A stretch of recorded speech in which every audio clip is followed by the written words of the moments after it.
नमस्कारम दोस्तों, हम मानस के माध्यम से अपने जीवन की शांति को समझने की कोशिश कर रहे हैं और इसी क्रम में आज हम समझेंगे कि जब राम अपनी सीता अपनी शांति के साथ में अपने वनवास के दिनों को बहुत आनंदपूर्ण तरीके से गुजार रहे हैं और उसी समय एक सोने का मृग सीता जी को दिखाई देता है और सीता जब उस सोने के मृग को देखती हैं तो उस सोने के मृग पर सीता जी मोहित हो जाती हैं और राम से उसे लाने की जिद करती हैं।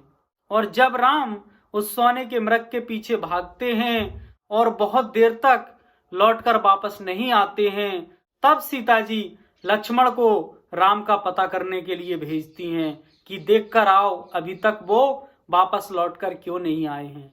और तभी ऐसी घटना घटती है कि रावण सीता जी का अपहरण कर लेता है।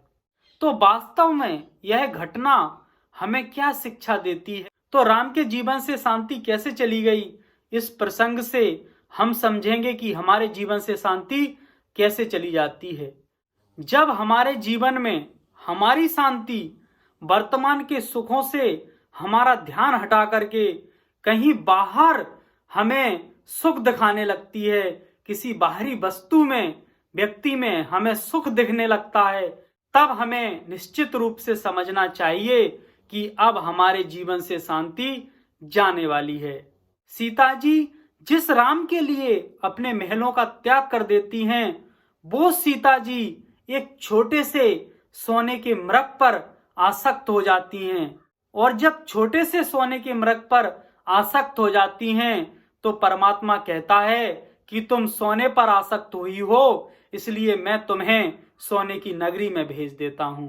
और सीता जी लंका पहुंच जाती हैं। लेकिन सीता जी जब सोने के मृग पर आसक्त हुई थी, उसी समय से वहां पर गड़बड़ियां होना शुरू हो गया था और सीता जी तुरंत समझ गई थी कि मैंने कुछ गलती कर दी है, इसलिए तमाम तरह की परेशानियां खड़ी हो रही हैं और वो होश में आ जाती हैं। तो लंका में जाती तो हैं, लेकिन उस सोने की नगरी लंका को वो स्वीकार नहीं करती हैं, उसके महलों में प्रवेश नहीं करती हैं। वो एक पेड़ के नीचे अशोक वाटिका में बैठ जाती हैं। तो दोस्तों, जो हमारे भीतर की शांति है वो भी हमसे ऐसे ही दूर हो जाती है जैसे सीता राम से दूर हो गई। वो भी अपने सुखों को बाहर धन में, संपदा में, सोने में खोजने लगती है।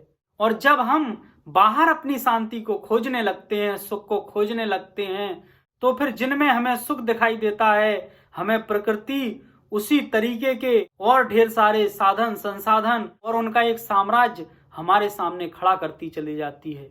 और फिर सीता की तरह ही उस सारे साम्राज्य में हम कैद होकर तड़पते हैं।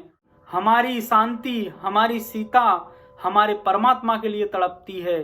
तो यदि हम चाहते हैं कि हमारे जीवन से भी हमारी शांति का हरण ना हो, तो हमें बाहर से जो वस्तुएं जैसी दिखती हैं उनको वैसा देखना आना चाहिए और जो वस्तुएं हमें आकर्षित करती हैं हमें उन्हें समझना चाहिए कि कहीं हम उनके पीछे दौड़ करके अपनी शांति को ना गंवा बैठें।